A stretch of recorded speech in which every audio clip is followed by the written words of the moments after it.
want a revolution. Well, you know, we all want to change the world. You tell me that it's evolution. Well, you know, we want to change the world. But when you talk about destruction, don't you know that you can count me out? Don't you know it's gonna be?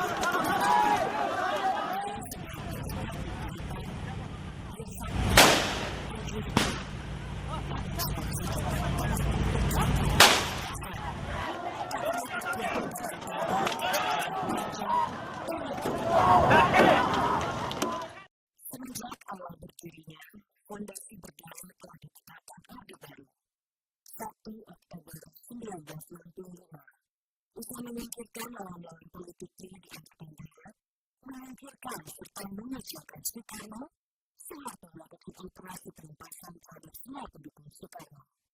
Inilah awal bagi gelombang kekerasan negara terhadap rakyatnya.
Oligarki ekonomi Soeharto menggunakan perbankan dan meraup dana masyarakat untuk menunjang proyek-proyek padat modal mereka.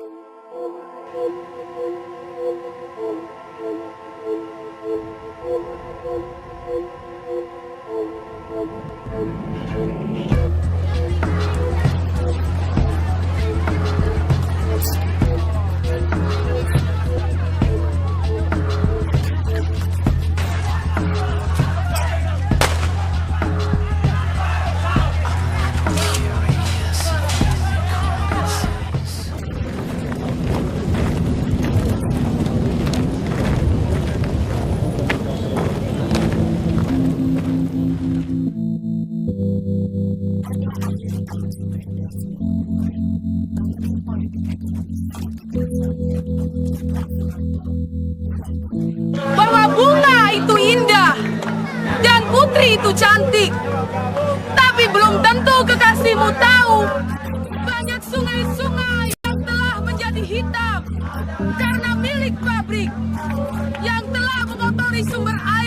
kita. Dan kalian tak mungkin lagi bercengkerama di tepiannya.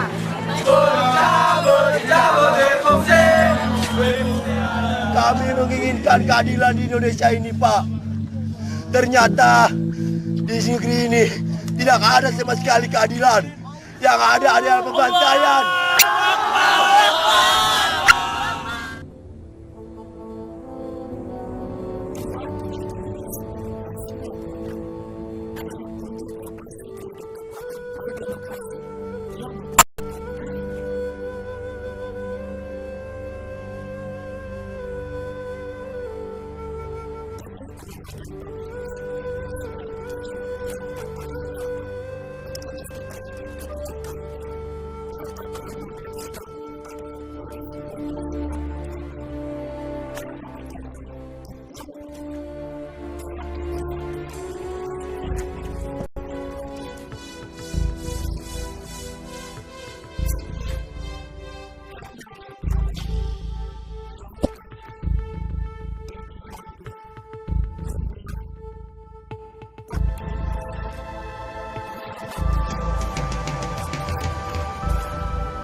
Dan setelah dengan sungguh-sungguh memperhatikan pandangan pimpinan Dewan, Soeharto yang merasa perkasa akhirnya gentar ketika perlawanan-perlawanan terus menyentuh titik kulminasi.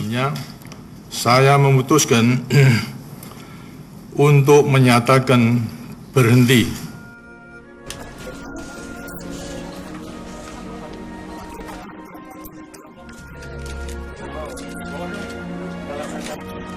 Kami baru saja mendapat penangguhan penahanan pada tanggal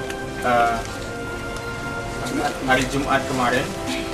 Jadi ini baru saja menghirup udara reformasi. Tapi kami masih berada dalam kondisi psikologis yang tertekan.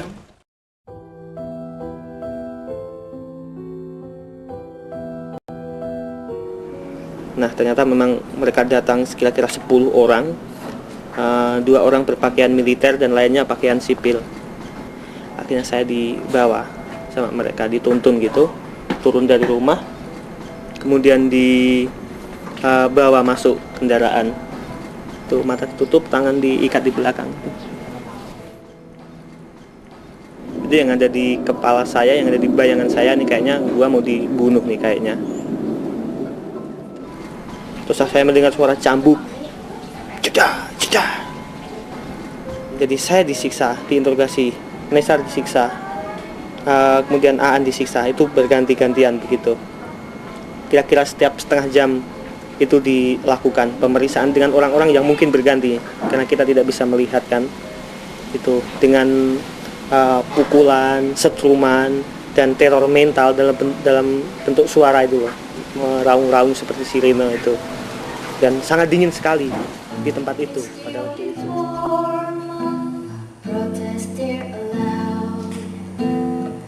I've seen their silent faces scream so loud. If they were to speak these words, they go missing too. Another woman on a torture table. What else can they do? They dancing with the missing. They dancing with the dead. They dance with the invisible ones. Their anguish is unsaid. They dancing with their fathers. They dancing with their sons. They dancing with their husbands. They dance alone. They dance alone.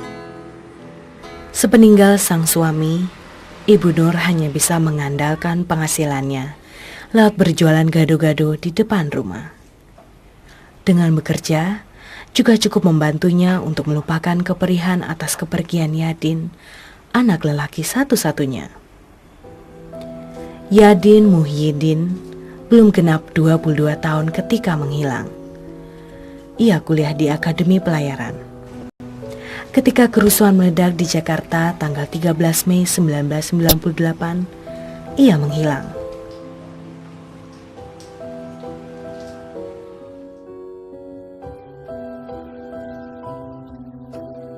Ibu Nur sangat gembira ketika anak keduanya, Nina, melahirkan.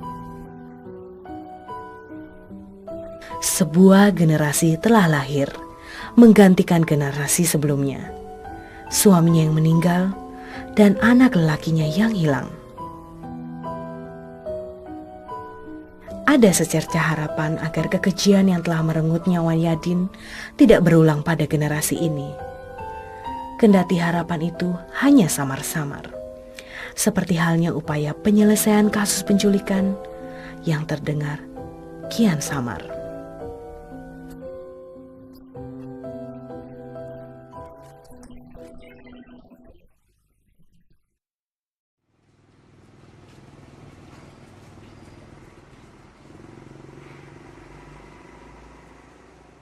Itu waktu 12 Mei ya, kejadian Trisakti tuh. Nonton TV kan ya, Din, kamu jangan ikut-ikutan kayak gitu-gitu tuh, Din, demo-demo, lihat tuh. Nanti kamu kenapa-napa, jagain adiknya ya kalau di rumah, jagain kakaknya, saya bilang tuh ya. Jangan ikut-ikutan gitu ya, Din. Iya mah, 2 hari lagi mau hilang, saya sampai nasehatin dia itu terus. Depan dia sempat pulang lagi. Udah pulang lagi makan, bikin teh manis, sholat ya Din. Sholat, udah sholat dia duduk di depan TV, nonton TV itu. Diajak si Imam temennya, nonton Din, lihat ke depan. Gak panas kata si Adin ya.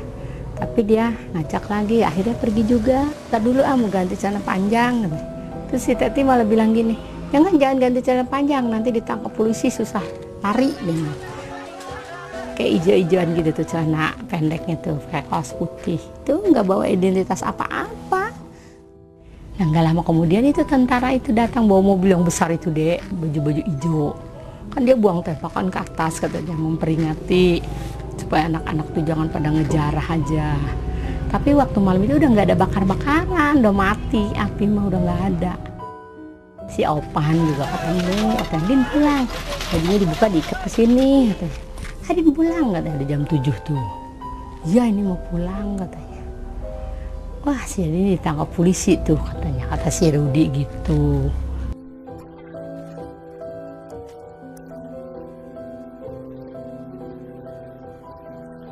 Itu kan katanya dibawa ke Polres Gorontalo situ.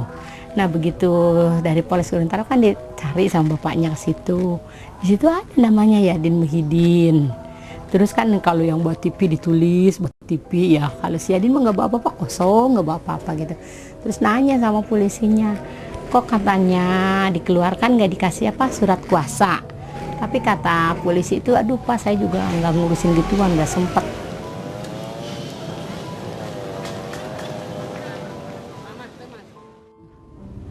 Sampai pernah ada kerangka manusia berapa karung dari Pulau Seribu katanya ya, dibawa ke Cipto kan. Jadi orang tua korbannya harus ngelihat ke situ. Tapi nggak ada, itu bukan. Dia punya gigi turun 2 karena dia habis jatuh waktu sebelum hilang itu nabrak trotoar. Malam Kamis itu dia kelihatan aja naik ke tangga, saya liatin itu naik ke tangga sampai di atas. Pas jam 4 saya udah bangun, jam 5 naik ke atas, saya bangun sholat. Saya bilang, iya. Nah, setengah 6 turun, saya tuh cuma lihat punggungnya dia doang itu deh, habis wudhu tuh ya, sholat dia, ya Allah, aku bilang. Sampai saya yang bikin sakit hati tuh ya, coba saya bilang, saya peluk-peluk tuh anak ya, tahu mau hilang, saya bilang. Cuma lihat punggungnya aja, saya tuh nggak ngeliat mukanya, udah wudhu dia naik ke atas.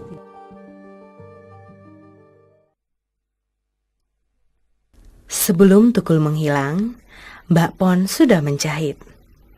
Dia biasa menerima jahitan dari para tetangga, juga membuat daster, celana, dan celemek untuk dijual ke pasar. Wiji Tukul adalah sosok yang langka. Seorang buruh pelitur, tak tamat SMA namun berkesadaran jauh ke depan. Puisi-puisinya tak jauh dari realitas yang menggeliat di depan matanya, yakni lumpur, keringat, dan kepahitan orang miskin. Tukul memang meninggalkan jejak ketegaran luar biasa pada istri dan kedua anaknya. Mereka anak-anak yang pintar, kritis, dan berani. Wani dan Fajar tak juga putus berharap suatu hari sang ayah akan pulang. Mereka hanya bisa puas mengenangnya lewat lukisan foto ayah mereka, juga lewat rekaman suara ketika ia mengamen puisi. Saking seringnya diputar, kaset itu sekarang sudah rusak. Aku kenal Tukul, itu Tukul sudah menjadi seorang penyair. Tapi aku nggak mudeng penyair itu apa. Yang saya tahu Tukul itu adalah buruh pelitur yang bekerja di salah satu pabrik milik pengusaha Jawa ya, di Keratonan yang saya tahu. Ada peristiwa di sini di Sariwarna karena berbau, kamu duduk di sini nggak betah waktu itu. Bau limbah itu menyengat sekali dan membuat kita selalu pusing dan mual. Itu Tukul berusaha untuk negosiasi dengan pemilik pabrik. Tahun 94 setelah peristiwa itu, Tukul dimintai memberi rasa solidaritas kepada kawan-kawan buruh di Sritek Sukoharjo. Mendatangkan masa mogok itu 1.500 buruh itu mogok di situ. Tukul ditangkap. Nah, tanggal 14 Desember. Masih ingat aku itu. 14 Desember 95. Tukul retinanya ngelupas karena dibenturkan di jeep oleh aparat.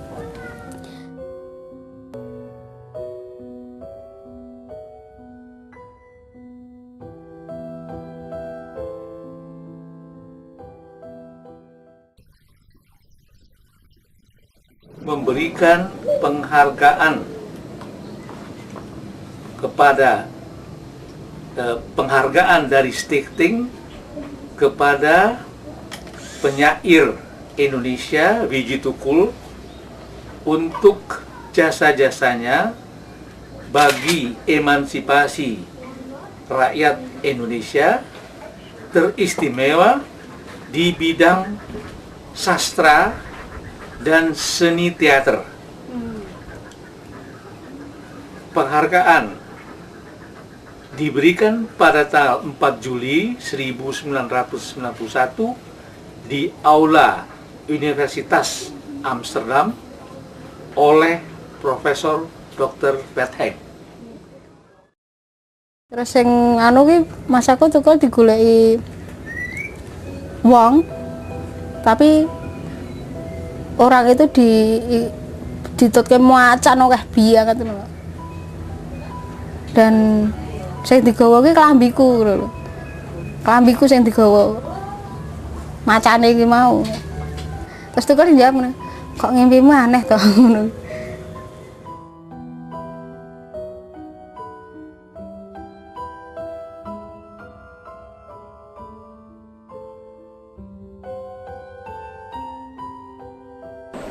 Tahun ini Dewan Juri dengan suara bulat memutuskan bahwa Yat Tian Hin Award diserahkan kepada Wiji Tuku.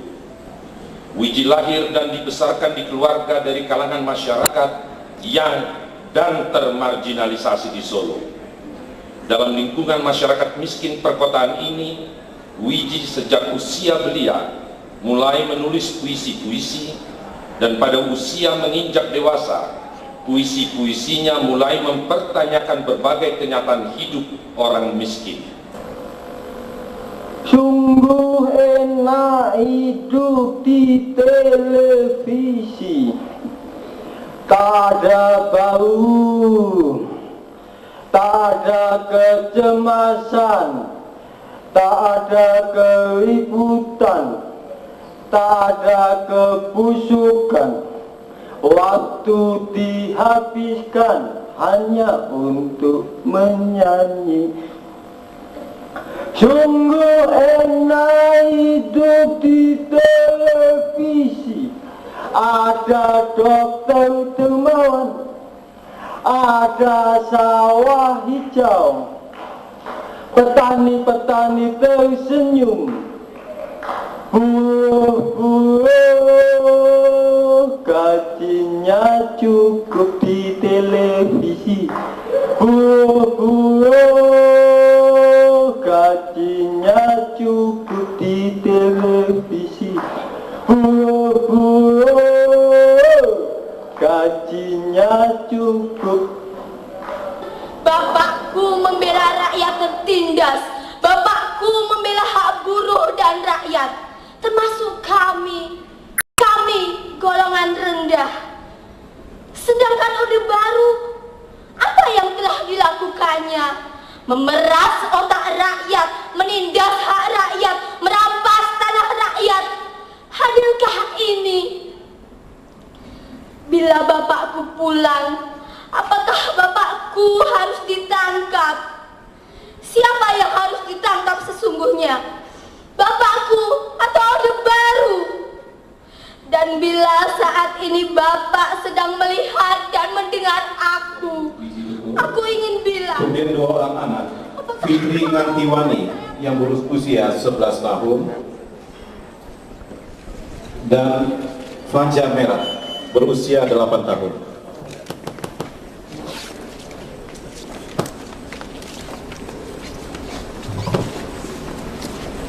Kami juga mohon naik ke atas panggung wakil dari keluarga Bapak Yat.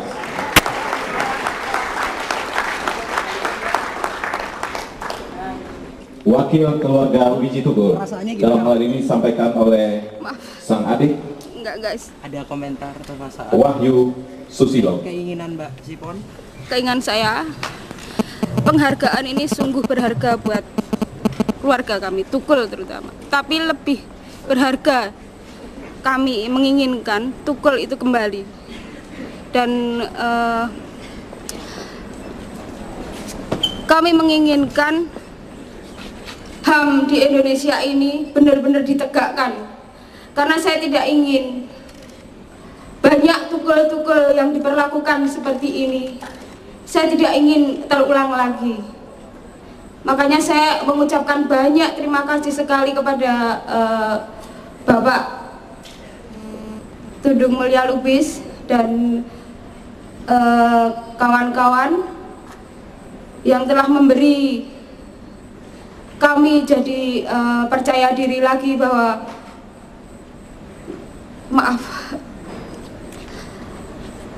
kami merasa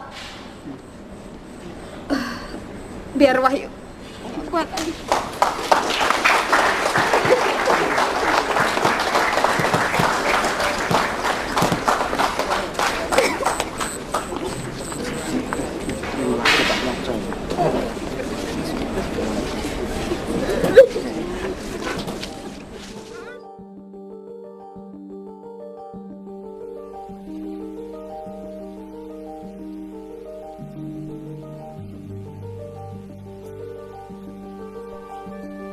ya sudah nanti seperti yang katakan anak saya, waktu itu masih kelas 1 SD.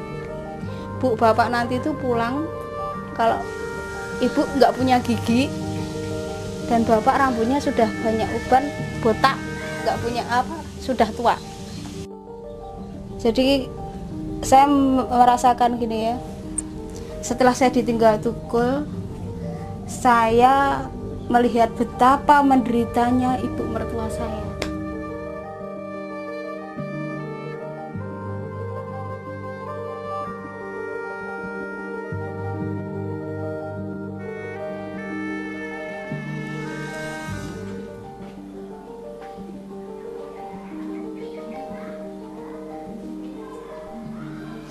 Langge tomat mbok kula nyuwun tulung. Uga niku enten pundi?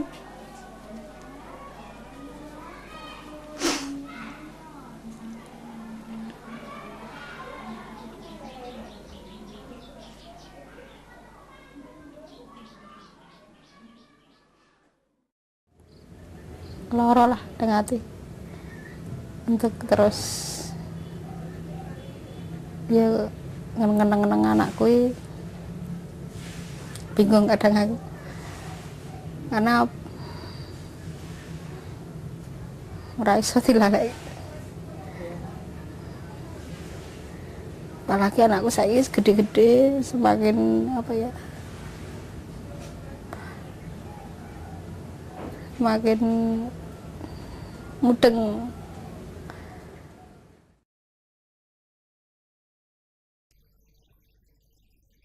Suyat adalah satu-satunya anggota keluarga yang sempat menikmati bangku perguruan tinggi. Bahkan dari seluruh pemuda di kampungnya, Banjasari Sragen, ketika itu hanya Suyat yang berpendidikan tinggi.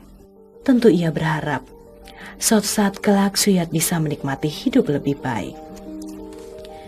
Tidak seperti mereka yang harus berpeluh saban hari dengan bertani dan menjual tempe dengan hasil tak seberapa.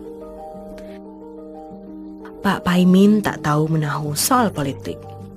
Yang ia pahami kemudian hanyalah anak bungsunya bercita-cita mulia, membela kaum tertindas. Ia makin tidak mengerti mengapa begitu mahal ganjaran untuk cita-cita mulia anaknya.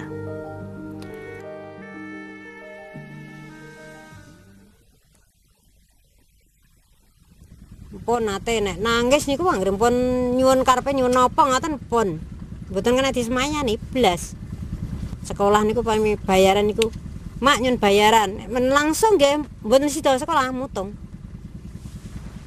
Nakale pun mboten genah katalite niku jane nakale nggih tenanan. Ning sekolah jane nggih lumayan. Zamane 5 tahun pun SD Mas. Lancar. 5 tahun pun SD wong sesemi tetek kok. Dhewekne niku mantuk sekolah niku mimi tetek. Tesian. Iku dene nggih alhamdulillah sekolah SD nggih lancar, SMP nggih lancar. Teng SMA nggih lancar. Dadi mboten nunggak dekne niku nggih. Ning nakale nggih pun.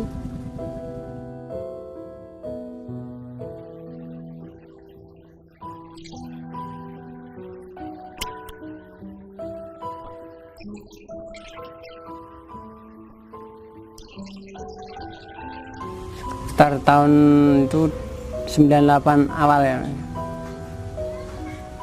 Februari 98 bulannya Februari itu terus bikin hati ini terus lalu ingat itu udah deg-degan dari takut sampai pikiran itu kan nggak enak, kerja aja nggak los gitu.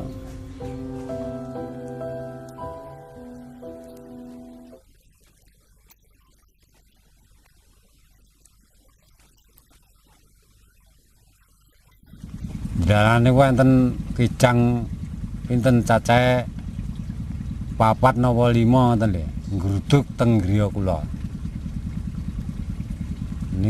Niku pas kula sakit Mas niku. Nggih griya kula niku digledhahi. Gledhahi teng pundi-pundi ngoten. Ning kula pas sakit nggih mboten tangi kula. Pokoke meng nekoke siyat nandi ngoten tok.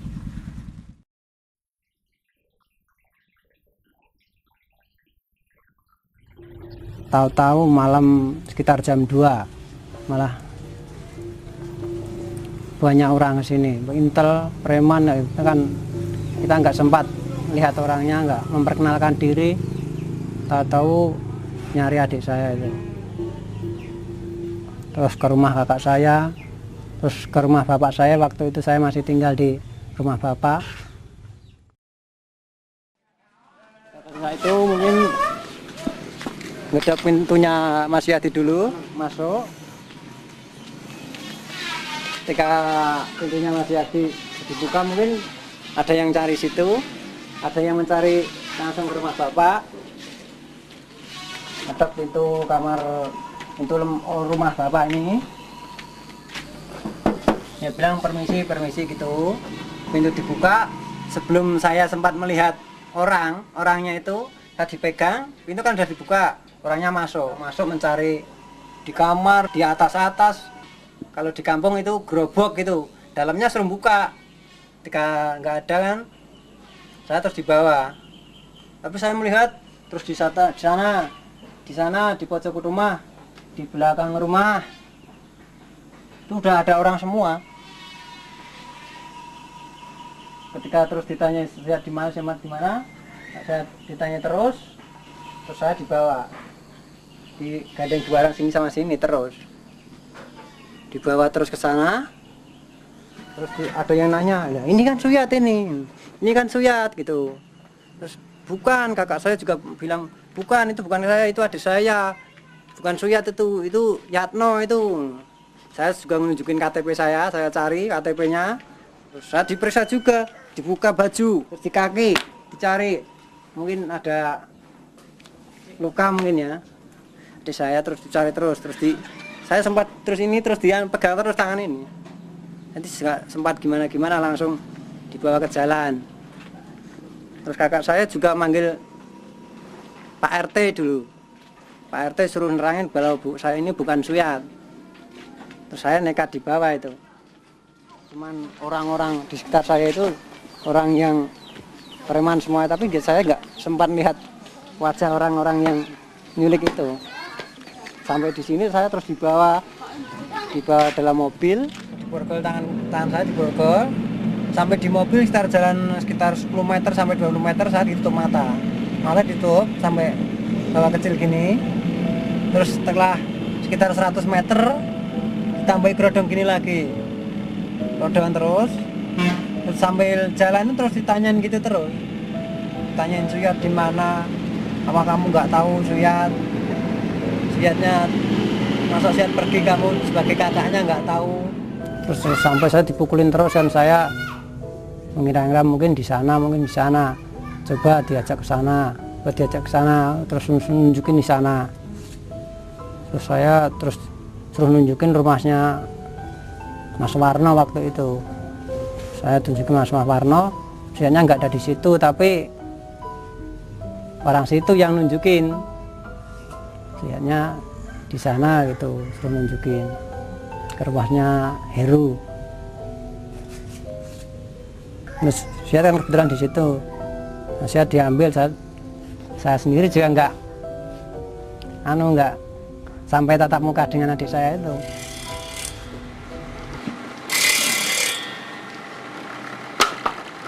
Sampai di rumah sempat nangis, tapi ibu saya belum tahu kalau adik saya sudah diambil.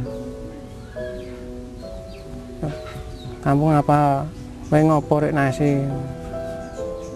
Aku rasa jawab, aku menang diam, tapi cuma nangis dok.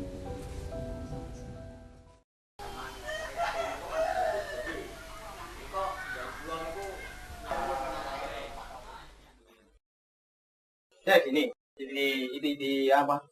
Posisinya ini di kepalanya di utara ya. Di utaranya sudah saya ubah ini. Waktu ada apa itu?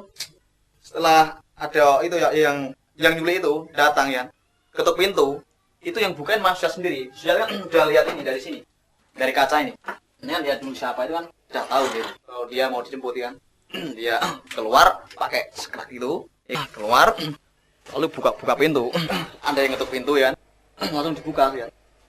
Nah gini, nah langsung ada apa yang nangkap saya tuh dipegang tanya tuh, kamu siat ya dia?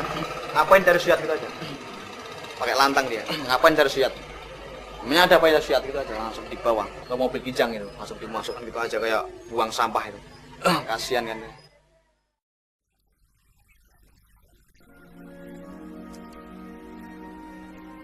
Karo kula niku ngeten. Nek ijek ya nang endi nggone. Nek wis mati ya kubure enten pundi ngeten. Karo kula niku ben ngerti ngeten lho. Dadi mboten teng ati niku mboten ketok semumpel ngoten. Nek pun gamblang nek genah mati kubure teng mriko ngoten karuan to, Mas. Nah, terus nek ge urip barang ini terus manggone teng pundi ngoten niku karo kula niku pengen ngertos jane.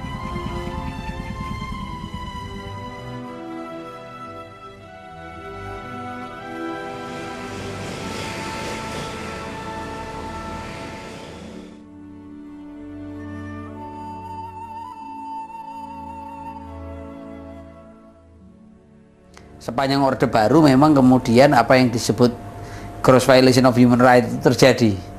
Jadi pelanggaran asasi yang demikian luas hampir kepada semua sektor kehidupan. Dan sebetulnya setelah Soeharto jatuh bulan Mei tahun 98 kemarin, tidak secara otomatis soal-soal itu juga terjawab. Jadi memang motif penculikan ini adalah bagian dari defense kekuasaan pada waktu itu. Tapi sebetulnya dari sekian kasus penghilangan orang dan penculikan ini masih satu yang kecil saja di antara praktek penghilangan orang sebelum tahun 97 yang sebenarnya cukup besar. Dan ini udah berlangsung bertahun-tahun. Baik penghukuman orang, penculikan itu satu bentuk yang memang acak dilakukan terus-menerus oleh Orde Baru pada saat itu. Sebagaimana juga pernah Presiden Soeharto pada waktu satu pertemuan dengan masyarakat, dia sempat bicara bagaimana mempertahankan Undang-Undang Dasar 45. Kalau aturannya itu 50/1 di DPR untuk membatalkan perubahan Undang-Undang Dasar 45, cukup culik saja anggota DPR 1 dan gagal itu perubahan Undang-Undang Dasar 45. Jadi gagasan penculikan itu memang udah menjadi sebuah gagasan melindungi kepentingan-kepentingan politik yang langsung dari Soeharto.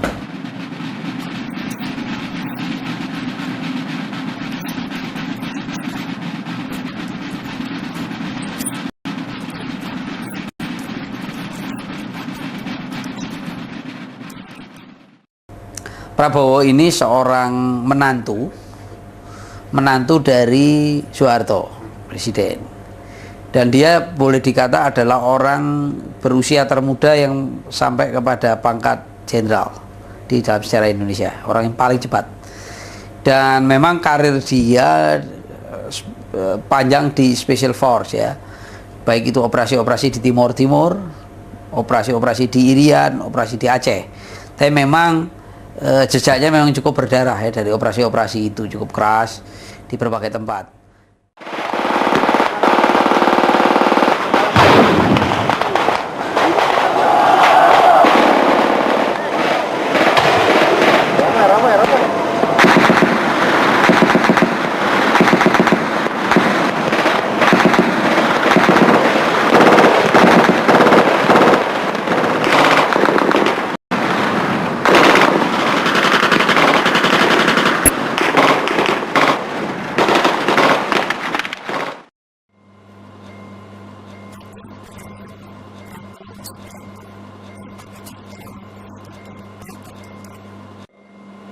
Saya telah mengabdikan diri saya 28 tahun dalam dinas ketentaraan. 28 tahun masa muda saya persembahkan kepada Republik. Saya pertaruhkan jiwa saya dalam berbagai operasi militer dengan satu tujuan, yaitu menjaga bangsa kita ini. Di UI saya pernah bicara, di ITB, belajarlah strategi, karena strategi adalah bagian daripada lingkungan yang harus kita hadapi. Kita dari dulu diajarkan untuk jadi baik. Bapak-bapak, ibu-ibu kita kalau ngajarkan kita, nah belajar yang baik. Kalau besar jadi orang baik, membantu orang, membantu tetangga. Kalau strategi tidak begitu. Strategi mengajarkan kalau perlu kau rampok tetanggamu yang sedang kesusahan. Saya ambil strategi kelima. Strategi kelima bunyinya loot a burning house. Rampoklah rumah yang sedang terbakar. Rampoklah rumah yang sedang terbakar. Arti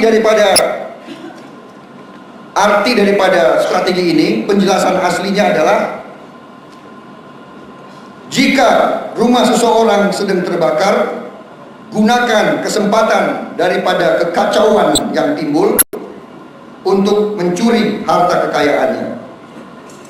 Saya ulangi, jika rumah seseorang sedang terbakar, gunakan kesempatan kekacauan yang timbul untuk mencuri harta kekayaannya. Saya kira bapak-bapak bisa tahu ya, saya nanti kalau insya Allah saya menang, saya ikut di konvensi yang dibuka oleh Partai Golkar. Wassalamualaikum warahmatullahi wabarakatuh. Salam sejahtera.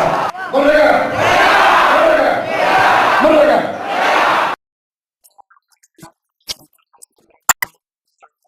Ya. Dengan masuknya Bapak ke kancah politik lagi, maju, apakah ada kesempatan bagi Bapak untuk menyuarakan versi Bapak mengenai kasus-kasus yang dulu dituduhkan terhadap Bapak? Ya, di mana-mana saya ditanya, di mana-mana saya jawab. Saya kira semakin lama semakin jelas, ya lah. Jadi nanti Bapak akan bisa menjelaskan mengenai kasus-kasus. Ini kan di mana-mana di kabupaten saya menjelaskan, ya. Sudah 5 bulan loh. Saya ikut konvensi ini bukan kemarin sore, ya. Sudah 5 bulan lebih dari sejak Agustus 2003, ya. Misalnya mengenai kasus kayak Mei atau penculikan begitu, bagaimana Bapak? Saya sudah jawab berkali-kali dalam setiap forum, ya. Sudah ada banyak forum saya sudah jawab. Dan sudah banyak. Mungkin ada kesempatan lagi nanti. Ya saya jawab sudah di mana-mana, ya. Ya, oke. Terima kasih.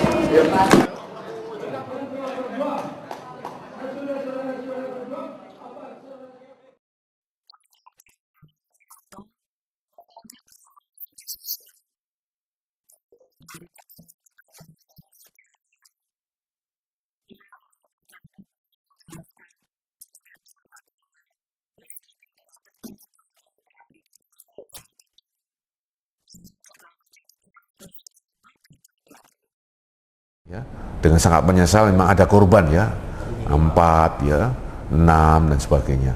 Nah itu barangkali memang suatu ekses yang nggak terelakkan, dan itu pun ya kita sudah siap ya untuk kemudian melakukan suatu langkah-langkah investigasi, dan ada di beberapa dari via aparat keamanan yang terpaksa ya kita jatuhi hukuman karena kita anggap ya melakukan suatu perbuatan di luar apa yang diperintahkan atau perbuatan yang sebenarnya ya mereka tidak boleh lakukan dalam pelaksanaan tugas di lapangan itu. Tapi sekali lagi apa yang terjadi itu tidak direncanakan dan dikendaki ya oleh pimpinan ABRI saat itu dan oleh institusi ABRI saat itu.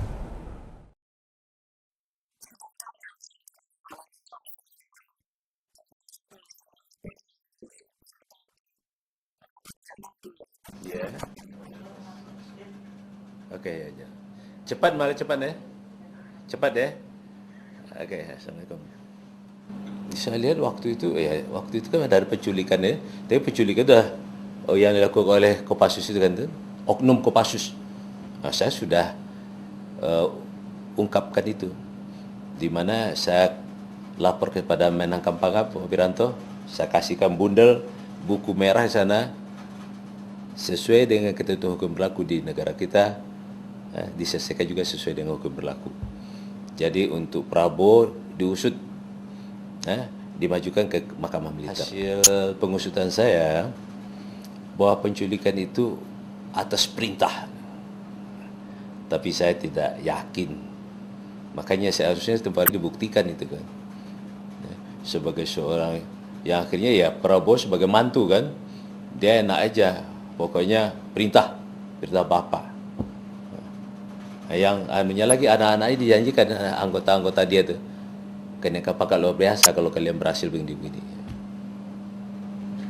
Harusnya Prabowo diperiksa, diusut kan gitu. Bukan percepat aja.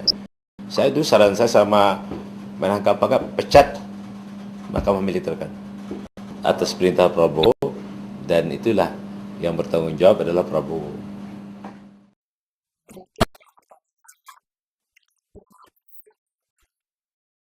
Sejak kasus penghilangan orang ini ada yang dihukum. Pertama dari Special Force ya, dari Kopassus. Ada 11 orang Kopassus membentuk apa yang disebut tim mawar penculikan terhadap 9 orang, sorry. Tapi sebetulnya ini hanya scapegoat ya, ini kambing hitam karena mereka hanya pelaku operator di bawah, bukan pengambil decision untuk melakukan penculikan. Dan lagi mereka ini dilindungi untuk tidak bertanggung jawab terhadap mereka yang sampai saat ini masih hilang. Padahal bagian dari operasi penculikan yang sama. Jadi mereka hanya dihukum karena menahan orang yang awalnya diculik kemudian sudah dilepaskan, ada 9 orang. Itu prosesnya. Di samping itu memang ada 2 orang jenderal ya, dan 1 orang kolonel yang dicopot jabatannya karena kasus-kasus penculikan ini. Letnan Jenderal Prabowo itu Pangkostrat, kemudian Muhdi itu Komandan Jenderal Kopassus, kemudian juga Kolonel Khairawan itu dari Komandan Grup 4 Kopassus. Tapi mereka hanya, kalau Prabowo hanya dicopot jabatan dan dipensiun percepat, sementara yang 2 ini hanya dicopot jabatan tanpa prosesi hukum. Itu yang terjadi. Dan jadi boleh dikata dalam kasus penculikan ini substansi pelaku itu belum terjangkau. Motif penculikan masih dilihat sebagai individu-individu, bukan bagaimana rezim ini mempertahankan kekuasaan. Jadi kalaupun ada orang dihukum, tapi sebenarnya ini bukan satu proses hukuman yang benar itu. Cuman ini karena tekanan begitu besar dari masyarakat sehingga harus diakomodasi sebatas yang mungkin oleh militer dianggap aman bagi dirinya.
Saya pernah di Parangtritis, bukan Parangtritis, Blagah, yang ombaknya begitu besar, anginnya begitu besar, tapi agak lega saya. Yang saya teriakkan, apa maunya dunia ini? Itu aja. Karena apa? Saya yakin Tukul itu dipermainkan dunia, yang diperalat berbagai pihak. Itu yang ada dalam diri saya.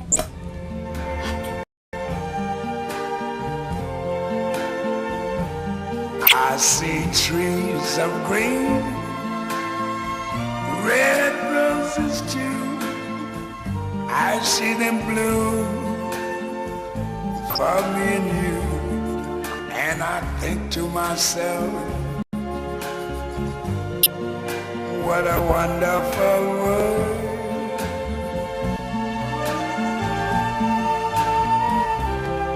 I see skies of blue and clouds of white, the bright blessed day, the dark sacred night, and I think to myself, what a wonderful world.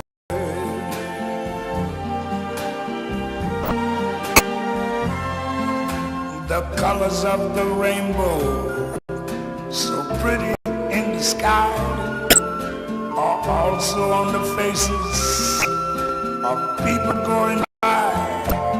I see friends shaking hands, saying, how do you do? They're really saying, I love you. I hear babies cry, I watch them grow. They'll learn much more than I never knew. And I think to myself, what a wonderful world.